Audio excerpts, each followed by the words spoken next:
How to accept Amazon Flex blocks quickly.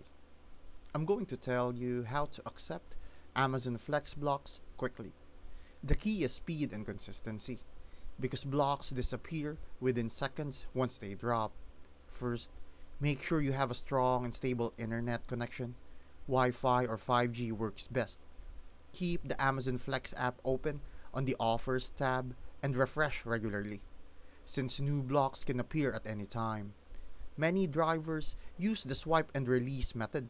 Swipe to accept the block immediately when you see it, then confirm afterward. Don't waste time reading all the details before tapping. To increase your chances, be near your preferred station or delivery area, since Flex sometimes prioritizes drivers close by. Also, try peak hours when blocks usually drop, like mornings, evenings, or night before holidays. Finally, keep your phone charged and notifications on so you don't miss alerts. Do this consistently and you'll be much faster at snagging Amazon Flex blocks before they're gone.